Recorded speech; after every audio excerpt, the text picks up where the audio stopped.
May tanong sa akin. Hi, Saint Funeral Service Delivery.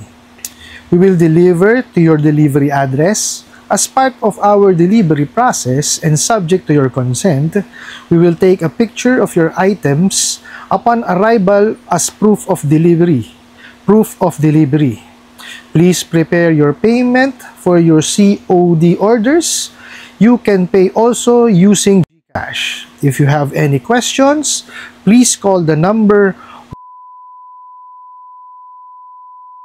Thank you. Alright, napakagandang mensahe po nito. Pero bago ho natin sasagutin, bitahan ko ho muna sana kayo na pakisuportahan po sana ang aking mga social media accounts sa YouTube, Facebook, and TikTok. Dito sa video natin, alamin po natin kung may katotohanan po, no, yung funeral delivery service nila. Itong mga bugo katabusadong online lending apps na to. Pero bago ho yan, disclaimer po muna, hindi po ako abogado. Ako po'y maniningil. Lahat po na sinasabi ko sa ating mga videos based on my experience at syempre po sa ating pong pagsasaliksik at pagtatanong sa mga kaibigan po nating abogado. At isa pa po, hindi ko po kinukonsinte ang hindi pagbabayad ng utang dahil ang utang ay responsibilidad at obligasyon na dapat po nating bayaran. Ang hindi po ako pabor ay dun sa maling pamamaraan ng pautang at maling pamamaraan ng paniningil. Sagutin po natin yung pinadala nyo pong mensahe. So ito nga po, no?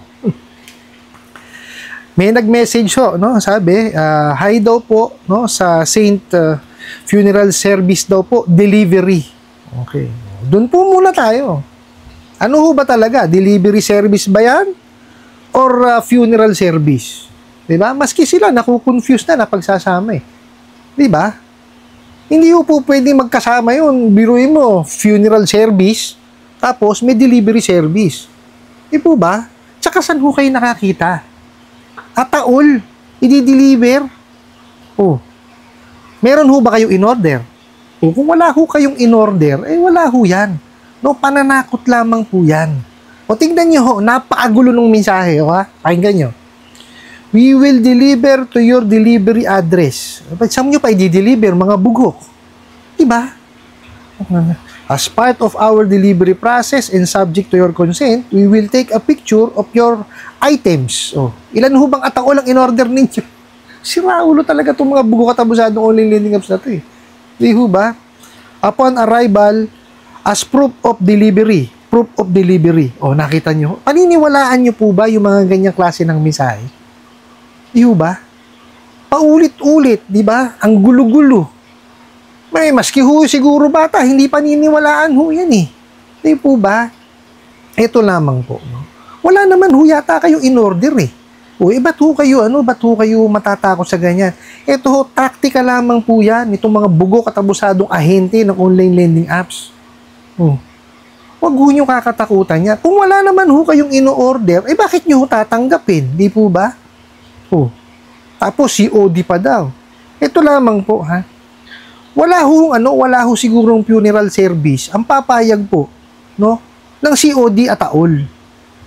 Kalukuhang malaki ho yun. Kasi ito lang, pag funeral service po yan, ang pinupuntahan ho niyan sa bahay ninyo is yung bangkay. Di po ba? Kasi kukunin ho nila yun para pulinisin. Ipiprepare yun eh. Tsaka sila ho ang maglalagay nun sa ataol. O di po ba? Bakit nyo ho paniniwalaan yung i-deliver yung ataol? Wag ho kayong maniniwala niya, puro pananakot lamang yung mga tapos ito pa i-prepare nyo daw po yung payment. Di ba? COD. Di ba? Ba't ho kayong maniniwala COD? Orders daw, dami nyo palang in-order na nataol eh. Tapos you can pay also using GCash. Ano ba talaga? Di ba? COD o GCash? Ang gulo nyo eh. Kasi kung yan, COD, dapat yan, deliver, bayad doon. Kung yan, talaga namang through e-wallet, dapat yan noon palang binayaran na eh. Ba't doon pa pupunta sa bahay para mag-e-wallet? Siraulo talaga. Wala sentido kumun eh. Di ho ba? If you have any question, please call daw po yung number na ibinigay. Sinubukan nyo na po bang tawagan? Subukan nyo munang tawagan. Kasi definitely yan, wala namang sasagot dyan. Dahil ito lang ang sasabihin ko sa inyo. Yung mga bugok at tapusadong ahente ng mga online lending apps na na illegal, nako, hindi ho marunong makipag-usap yan. Nakita nyo nga ho, message lang, hindi pa alam gawin eh. mali-mali pa. I-deliver daw po sa delivery address nyo. Natural! Diba? Isang pa i-deliver yun. Di po ba? Ganyan ho katatayang mga yan. Huwag nyo hong pinagpapapaniwalaan. No po, kasi ito lang ho, sasabihin ko sa inyo. Yung mga bugo katabusadong ahente ng online lending apps po, ano yan, ang gusto ho niyan, no, yung pong pumasok sila sa isipan po ninyo. Kasi po, pagka yan, nakapasok na sila sa isipan po ninyo, yan, ako, kung ano-ano na pong, mga hindi nyo dapat ginagawa, ang gagawin po ninyo. Kagaya po nung mapupunta kayo sa Tapal system. Manghihiram kayo sa mga ibang online lending apps para lamang po mabayaran yung isang online lending apps. Ito po pakakatandaan nyo. Okay? Yung isang online lending apps para mabayaran nyo po, 3 ola po ang kailangan po ninyong hiraman. Bakit? 1,000 na approve. Tama po, bibigyan ka 500. Okay, magkano babayaran? 1,500. Para ikababayaran mo yung 1,500, 3 ola po. Di po ba? Ganun lang po, doble ng doble. Di sasakit lang ang ulo nyo dyan. Huwag ho kayong pupunta dyan sa mga tapal system na yan. Isa pa po, pagkaya talaga nakulta na isip ninyo. Pati buraburagang po, pupuntahan nyo. Wala hong kahit sino man, ang pwedeng magbura ng record ninyo dun sa mga bugo katabusadong online lending apps. Okay po, kinukuha nga ho nila yun para ibenta sa eBay. Yan ho ang isa pa sa negosyo niyang mga yan. Huwag ho nyo paniniwalaan yung burabura. Biruin nyo po, makikipag-coordinate kayo o kakausap kayo dyan sa burabura na yan, magbabayad kayo. Instead na ibayad nyo ho dyan, ipunin nyo na lamang po. Di po ba? Pagka kasi yan naipon nyo, makakapagbayad na kayo doon sa ulan nyo, matatapos na. Di po ba? Huwag ho nyo paniniwalaan yung mga tapal system, yung burabura na yan. Puro kawalang yan lang po yan. Wala hong idudulot na na maigi sa inyo yan. Lalo yung mga burabura na yan, scam yan. Sasabihin sa inyo, 150 o 200 pesos ang isa. Kung 10 ho yung ang ola ninyo. Mariosep. Di po ba? Huwag nyo hong puntahan yan kasi mapapahamak lang po kayo lalo. Instead na iipunan nyo siya, tapos tsaka nyo siya babayaran, di na matatapos na dun yun. Di ho ba? Kesa yung ganyan, ipapahamak nyo pa po yung sarili po ninyo. Kagaya ho niya, nakita nyo. Pinadalan ho tayo ng mga mensaheng ganyan. Naintindihan ko naman po, na talagang yung karamihan po sa atin, lalo yung first time, hindi ho sanay sa mga ganyan talaga. Talagang magugulat ka, mayroong di-deliver na ataol, di po ba? Natural yon. Kaya lang po, isipin muna natin, di ba? Ipakalmahin natin sarili natin. Di ba? Isipin natin, may in-order ba akong ataol? Di po ba? Tsaka meron ba nagsi-COD na ataol? Di po ba? Pagka kasi tayo napunta na dun sa na tayo, nataranta na, talagang magkakaroon tayo ng ng anxiety depression. Yung burst po ng adrenaline, talagang totoo po yun. Kaya nga, ako lagi kong sinasabi sa inyo, every time you read, yung mga messages po nito, mga bugo katabusadong online lending apps na to, kalmado dapat muna kayo. Kasi matataranta talaga kayo pagka yung Totoo po yan.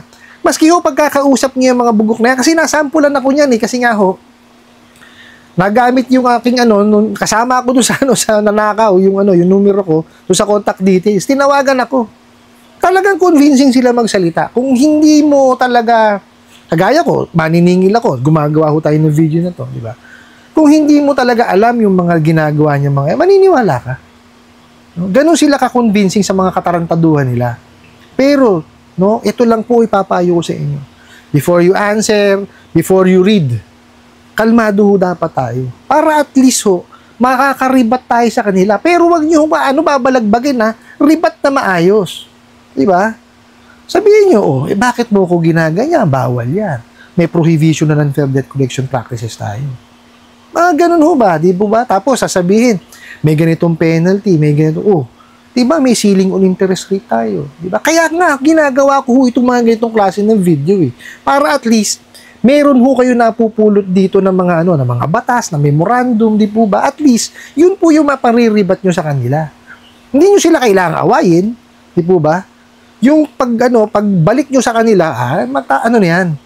Malilito nang sumagot yan, puro mura na lang ho aabutin nyo dyan. No? Doon po siya nagpadala ng mensahe na yan. Wala hong katotohanan yan. Unang-una po, wala hong funeral service. Ang magdi-deliver sa inyo po ng ataol, no, ng COD. Napakalaking halaga ho yan eh. Di po ba? Tsaka, kung alam nyo naman sa sarili ninyo na wala kayong ino-order, wala ho yan. Gusto lamang ho kayong iharas niyan.